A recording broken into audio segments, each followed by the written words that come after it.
حاليتو أبارت صدبي بركي تاريخنا هيد كودي بشي صدحات لما كل ما تري أفر لقد لي الدقمة العرقابة قده هذا مرحوم محمد عبد النور حمري إنا من يوسف أفرتني لما تشرها واحد لي ذي سنة عبد القادر محمد عبد النور إنا من محمود سقالي تبنشرها اسمه ودلي مرحومكم ninkaas dilka markuu geystay wuxuu ka baxsaday goobtii markii dhacdadaas dhacday waxa markiiba la wargeliyay ciidanka qaranka Jamhuuriyadda Soomaaliland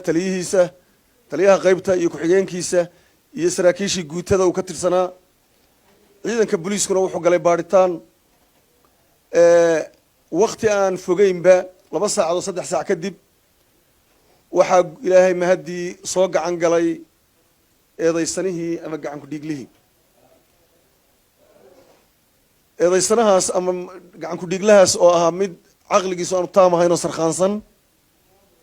sida baaristii lagu ogaaday ama markii la qabtay la arkay runtii waxaan aad ugu mahadnaqaynaa oo hawlgal ballaaran galay oo markii dambena gacanta ku dhigay oo uu galay guutadiisii iyo qaybtii militariga oo runtii si fiican oo aan kala hadlahayn ugala shaqeeyay booliiska amba uga hawlgalay ninkaas soo qabashadiisa isla markiibana ku soo wareejiyay laanta dambe baarista ee ciidanka booliiska CID-da iyo saldhigga dhexe ee booliiska oo hadda ku xidhan yahay wixii nuxur iyo sharci ahaa ee u baahnaana la mariyay haddana diyaar ay yihiin sidii uu u wajihi lahaa sharciga marxuumkiina aaskiisii uu hadda socdo dhacdadaasi sidaas ay u dhacday ninkaasi aabihii waxa uu ku dilay wax sabab ma lahayn waxaan laakiin sabab oo u tiirinaynaa oo ugu weyn waxa weeye maandooriyaha oo shacabka reer Soomaaliland hadii ay khamri cabka iyo khamri iibiyaha iyo darooga iibiyaha ay dhexdooda ku arkaan ilaa gurigu la darisay meesha lagu iibinayo booliiska la soo socodsiin laamaha amniga la soo socodsiin ay dhowrtaan ha ogaadaan inuu naftooda halis ku yahay hadday hooyadu wiilkeeda khamriga caba qarsato ama iibiya hadduu aabuhu qarsado ama maxaan ku idhaahdaa iibkii inuu iibiyo ku og yahay waana dhacdaa waalidiin lagu soo qabtay caruurtoodii khamri oo iyagoo hadhow daba joogo oo maaragtay doonaya in loo sii daayo iyo naxariis u hayso ay timaado waxaad ogaataa inuu ku dili doono oo naftaada galaafan doono oo aan umul khabaa'ith baa la yiraahdaa adiga iyo cid kale toona idinma kala yaqaan naftaaduna halis bay ku jirtaa haddii aad qarsatid qofka daroogada ka ganacsada ama cabba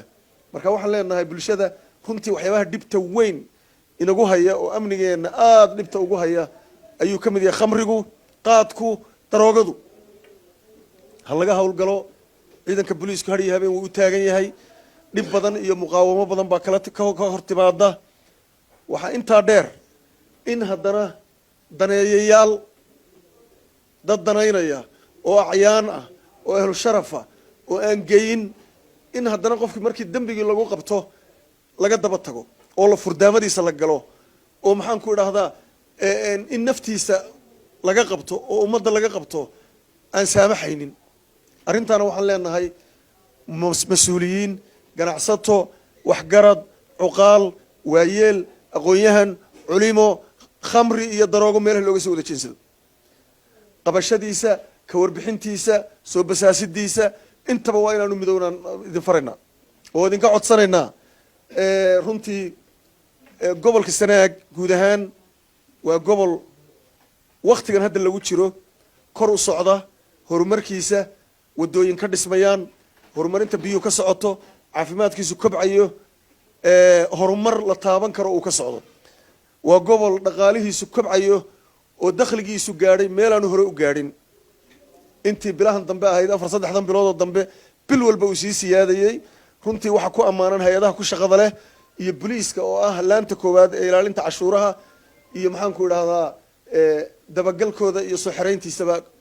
ayaan ku amaanaya marka u horeysa iyo cid kastoo ka qayb qaadata dakhliga waxaad soo ogaataan horumarkaasi jiri maayo dakhligaasi socon maayo amnigaasi jiri maayo haddii aynaan ka shaqayn la dagaalamin oo ka midoobin daroogada aad baanu ugu ballanay shirar baanu ka qabsanay garsoorka iyo ciidamada qaranka ee kala duwan iyo booliisku iyo xeeraalintuba inaanu dembiyada daroogadu sababto iyo daroogistayaasha iyo dadka ganacsadaba inaan maartay la dagaalano u midowno shirar waa ka galnay waxbaanu ka gaadhnay shaqadayadana way tahay arrinka labeeyaa waxa weeye tahriibta gobolka waxaa ku soo faruurantay tahriib maxaan ku idhahdaa magafayaal wataan oo iyagu isku dilayaan